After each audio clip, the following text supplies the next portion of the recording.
Hey, my name is Carl Murphy. I'm the president and co-founder of Get Spiffy, and this is the Operations Underground, where we interview people who are getting it done all over the Spiffy empire. Today, I'm in Las Vegas with Dylan Wiesenthal, our former GM of Las Vegas and now area manager for Las Vegas and Portland. Dylan, welcome to the podcast. Thanks for having me. Hey, so Dylan, tell the people who are listening, like, what's your family like today? What's your family situation? And then tell me about where you grew up and what that was like, where home was. Absolutely. Yeah, so I have a currently 3-year-old daughter and my wife. We enjoy spending a lot of time with them when I'm not working here. Having a 3-year-old is obviously keeps you on your toes, right? Yeah, so she's at the age where every day I come home and she actually just makes me laugh. She's hilarious. It's talking up a storm and all that good stuff. Grew up originally in New Jersey, right by Giant Stadium, New York City area. Nice. Moved out to Vegas.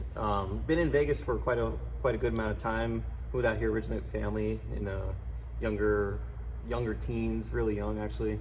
So Vegas is my home, and growing up, I just super into sports. Just into sports. Your normal kid, I guess you could say. What's your favorite sport? Well, in high school, what was your favorite sport?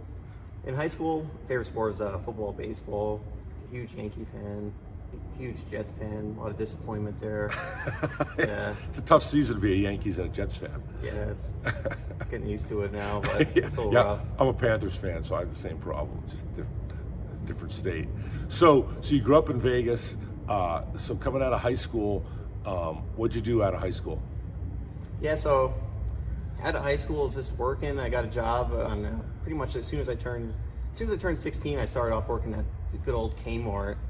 Actually, working there, and then as soon as I turned 18, started working at an auto body shop. Actually, my brother worked there, and we started washing cars, getting into the cars. Went from washing cars to buffing cars. Went from color sanding, buffing cars in the paint department to running a parts department. From running parts departments to actually running whole body shops. Went to production, right, to running full-on body shops in town, and that kind of became my career. Right. Yep. Yeah, so we found you at a body shop, right? When you first came to Spiffy, you were running one of the larger body shops out here, right? That is correct. Yeah, one of the biggest, most revenue body shops in Vegas. Yeah. So tell the people who are listening a little bit about body shops. Like, what's the amount of cars that flow through there? What's the range of services you do? What's hard about working on a body shop? What's like the fun stuff that goes on there? Yeah. So the body shop life is,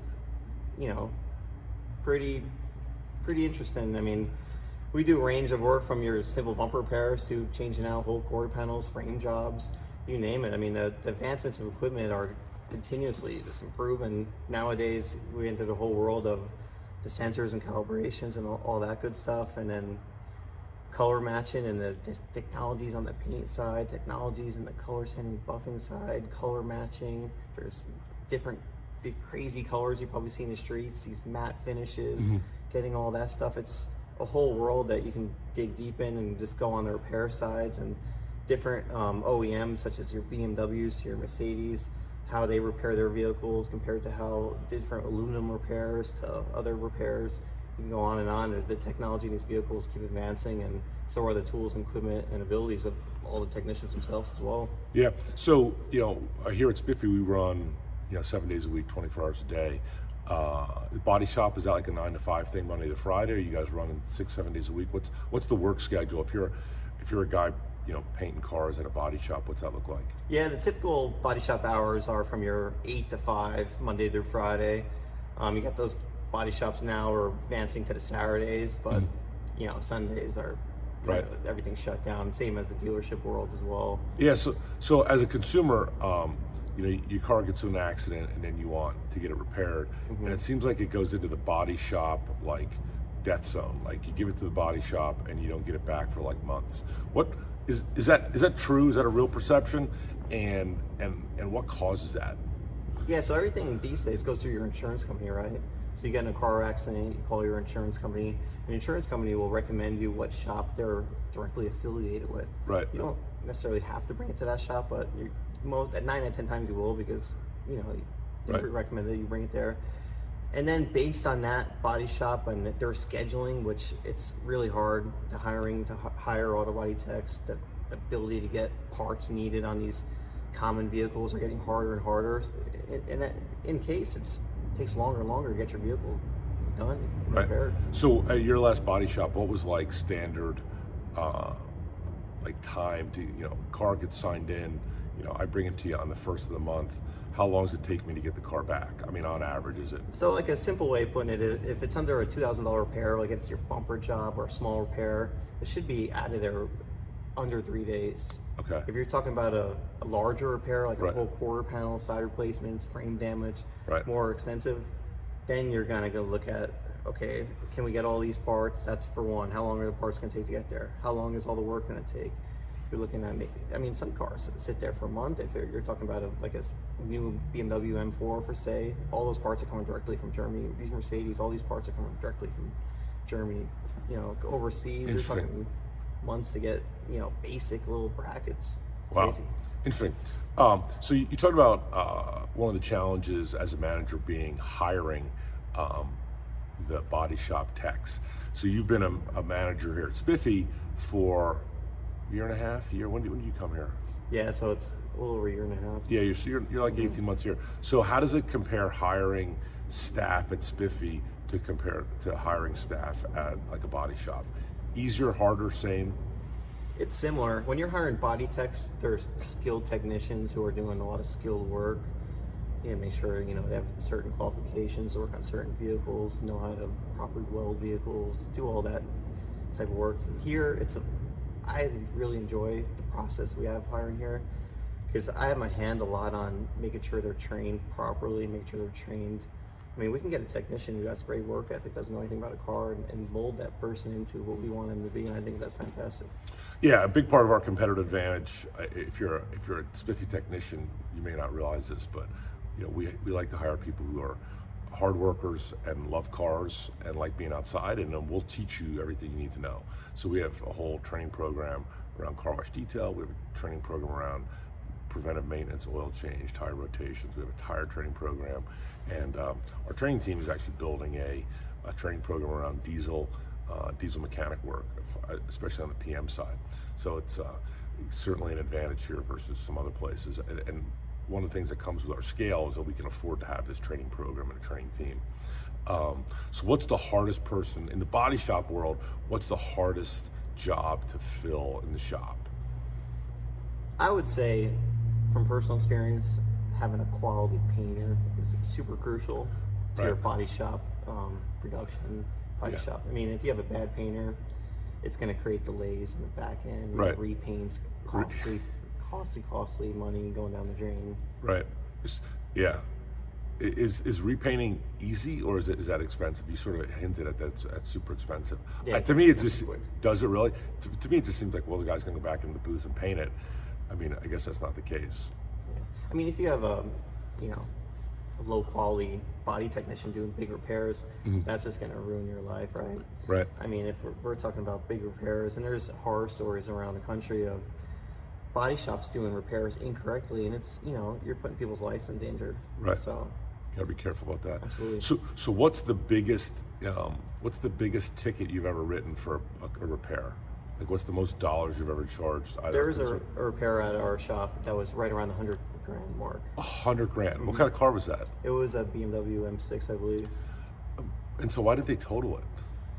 An M6 doesn't cost $100,000, does it? 120. What's it? No, M6, they're quite pricey. But once you start the repairs, get insurance approvals, you start working on the vehicle, you find more repairs. And then they're just sort of goes up, and then you're just into it. Yeah, it's. That vehicle was probably at the shop for maybe like 7-8 months. Really, and so interesting. So if an M6 is what, 120, 130? It's in that. It's got to be less than 150, right? Yeah, I think it's right around that 150 mark. Really, brand new. Wow. So is there some number? It's like, what's the number? So for consumers who are watching, if your car gets in an accident, let's say you have a Honda Civic, right? Let's say that car's 2 or 3 years old. Let's say maybe it's worth $25,000, $30,000. What's the amount of money that a insurance company will authorize before they just total it and send it to the scrap heap or whatever? So every state has a little bit of different laws when it comes to this. Okay. State of Nevada, for instance, is 60% of your value. If it exceeds that, they're going to total your vehicle. They'll total it at 60%. Okay, so 60%. Let's say it's 30 grand. That's, let's call it roughly $20,000 in damages. You're gonna say, okay, we're gonna total it. Now what happens when the car gets totaled? The consumer gets a check for the value of the car. Is that right? Correct. So let's say the car is worth 30 grand. Consumer gets a check for that, or their loan gets paid off. Right? I guess is what happens. Right? Hopefully, right? Right. Yeah, assuming they're not upside down on their loan, which happens to people. Let's say their loan gets paid off. Now you got this hulk of steel it's got some value, right? Like, so it's going to cost you 20 grand to make it roadworthy, but it's got to be worth something, 10, 15, 20 grand. What happens with that vehicle, and then who disposes of it? Talk to us about that. So at that point, the insurance company owns the vehicle. Okay, Yeah. because they write you a check for it, the insurance company owns it, So and then what are they going to do with it? So they're either going to bring it to an auction yard. Depending on the damages, it's most likely going to go to a salvage yard. They're going to purchase the car. Right. They're going to part the car out. Okay. They'll part the car out. They'll part it, every part, doors, hoods, whatever. So it's a rear end damage. The whole rear end's gone. They're going to gut the whole front of that vehicle, engine-wise, transmission. So like a company, so a part yard is a company like LKQ would be one of the bigger Exactly. ones, right? Yep. So now a tow truck comes, they come to your body shop and they put the car on the tow truck, right? And it goes to LKQ. Now does LKQ? So you may or may not know this. If you don't know, go and say. I don't know. But do they just put the car in the lot, or are they going to part it out and put those parts on a shelf? So like when I go to LKQ, can I go get a door for a Honda Civic, or they're like, oh, we got to go back to acre 16 L4 because that's where the thing's parked, and you go take it apart. Yeah, so there's LKQ yards all over the country. They're the biggest ones. You go to one of these yards, it's pretty wild to see. They have a whole production going on. A car goes in there. They have a whole team just dismantle those things, right? So they take them apart. They're salvaging all those parts immediately. Yes. And get them off because they said then, we're going to sell it. Right? And then we have body shops who are asking for specific pieces of vehicles. So Right. they'll send body shops cut sheets on what exactly they want of the vehicle. Right. And they'll send a cut sheet back, and LKQ will actually, give them a specific cut if it's like the whole clip of front end of a vehicle or what exactly they're looking for. They'll also, LKQ takes out all the headlights. They'll try to recondition them themselves and make sure they're up to par. And they'll do their quality check, which isn't the greatest at times, but Right, it's a check. Like they plugged it in. They plugged it into power and it turned on, right? Yeah, they'll go over the headlight with a quick buffer, shine it up a little bit for you and Right. resell that thing for a good amount of money. I mean, headlights on some of these cars are crazy expensive. So Yeah, interesting. So, so you came to us from the body shop. You ran the largest body shop by dollars in Vegas. So tell us about the transition from running a body shop to running Spiffy, being the GM out here. So for people who are listening, Spiffy is one of the most successful. Spiffy Las Vegas is one of our most successful markets. We have great customers out here, very supportive, and then we have a great team out here, and then we have great management. And historically, the revenue increases, the profitability, the quality of work, the ratings from our customers, like every metric that we measure cities by, Las Vegas is always sort of like top 10%. There's a little bit of variability, but it's like, we went from 95 to 92, back to 98. And so it's a really, really well-run city. It's always a pleasure to come out here. And Dylan and his team have been a big part of that. So tell me what the transition was like, what was hard, what was easy, and then, what's it like running a city like the size of Las Vegas? Yeah, so coming into Spiffy, when I originally came here, we were at a total of 3 vans, real limited staff. Right. And then I got familiar as quick as I can. I'm a bit of a numbers guy coming from the body shop, so I found the structure in place here, and I strived it with the team, built in some structure here, and really been watering the grass and watching it grow as we go on. Right. I mean, I think it's fantastic. The amount of services that we continue to offer, the amount of services we're performing, the amount of needs we're filling for customers, specifically our fleet customers, our enterprises, are fantastic out here, and they, we're proving to our customers how much we can help them, and in doing so, they're putting more and more trust in us to get those vehicles done for them in an efficient manner. And I love setting people up for success personally, getting them trained up, having them do tasks that they don't even know they're capable of doing, and watching them succeed and do more and more and more is a big satisfaction for me. and continuing to grow and continuing to build revenue and continuing to build the services, doing more and more, hopefully brakes and other services going into 2023 is something I'm really looking forward to, and just continuing to strive out here in Vegas. Yeah, for sure. It's we started out here washing cars and then we added oil change, and then we added tires, and now we're doing brakes, as you mentioned. So super excited to see all that. We have one of the most exciting things for me coming to Vegas is, we opened up out here a couple years ago, and we still have 3 of the same technicians who started with us. And I met one of those guys again this morning. He's running one of our tire trucks, and so it's like super exciting to see that career path and see guys hang around and get to build their skill set and to build a career here at Spiffy. So that's exciting. So thanks for running a place that people want to work and people want to hang out. It was interesting. I tell this story when I go all around Spiffy. I came out here. It had to be like July or August. This was just before we hired you, so it had to be like 18 months ago. And I had a meeting with the technicians, and we were between Dylan and his predecessor. Predecessor left, and so we had a young guy running the city, and we had pre-shift in the morning. So I show up at 6:30, 7 o'clock, and we're talking to the guys, and we're talking about business, and generally things are running pretty well. They're self-solving a lot of the, there's just this day-to-day logistical challenges that come with our business. Branch 1 has more business, branch 2 has less business, customer A has more business, customer C has a problem, we need to go deal with that. And so you just have to manage that stuff throughout the day. And we're going to do that. And it's just, there were young guys and a young lady, there's 4 of them, and they're sort of self-solving it. And it was so interesting and inspiring to see just 4 folks on a team with not a lot of management supervision, just getting after it. And so I'm just like super excited. I'm like, hey, what do you guys need? Like, what can I do to make your life easier? And this one kid looks at me, he's like, ice machine. I said, ice machine? He's like, yeah. He's like, look, and he pulls this like coffin cooler. Like, I could have, run a Labor Day barbecue for my entire family with this kid's cooler. I literally could have sat in it. With my knees sort of scrunched up. It's like, I'm 6'4", so it was like a big cooler, right? But it's Vegas, and we service a pretty big area in the desert. Like, there's a lot of these smaller towns we'll go out for our customers. And so these guys are on the road, right? It's, summertime, nice weather out here. It's like 100, right? Like hot for a kid in Vegas. Our technicians sort of measure hot at what? 105, 110, 115, somewhere triple digits is where these guys think it gets hot. And so they're managing their day, and they had these huge coolers. And I said, well, what's the big deal? It's just ice. He's like, Carl, I spend $5 a day on ice. I work 20 days a month. It's $150. It's like real money to me, because it's Vegas and it's the desert, and you go to any gas station, and like, ice is expensive because it's like life out here, water and ice. And so we got these guys an ice machine.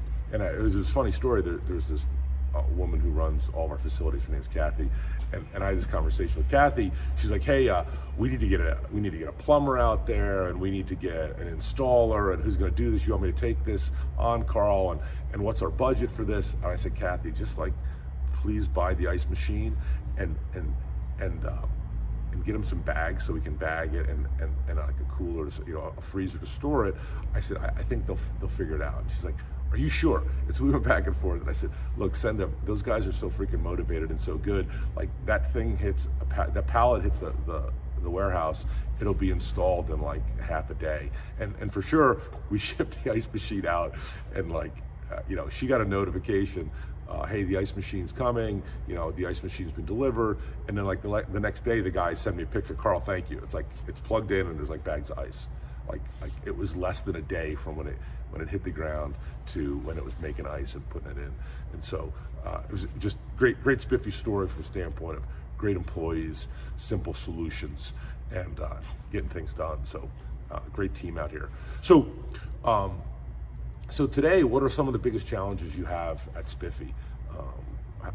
What's like the hard part of your job today, Dylan? I mean, it's a continuous day in, day out, just continuing to train, just training on make sure that our techs are performing the quality services that we expect from them, and just ensuring day-to-day activities and ensuring that our labor is good. We're reaching our goals, continuously setting new goals on a week by week basis and reaching them is how we're growing out here in Vegas. And it's keeping our team as it grows bigger and bigger, keeping them informed, having keeping them motivated, having our culture, as you know, it started off with those 4 techs and now it's growing to about 30 techs. Keeping that culture the same is a continuous work and making sure that our guys care. Yeah, you do a really good job with that. Again, I think our best run cities are places where we have strong Spiffy culture, where it's customer first, employee always, and we're taking care of the customer, and we're hitting our goals, and the guys love coming to work in the morning, and they get after it. So thanks for that. So as we wrap this up, you got any questions for me? No, I mean, not exactly. I'm just grateful to be here and really looking forward to what the future continues to bring here. Excellent, excellent. Hey, well, thanks for the hard work at Spiffy. Thanks for everything you've done here in Vegas, and we're super excited to promote you into the area manager position and give you more territory and have that awesome impact on other folks in the Spiffy world and all of our clients. So my name is Carl Murphy, and I'm the president and co-founder of Get Spiffy, and this is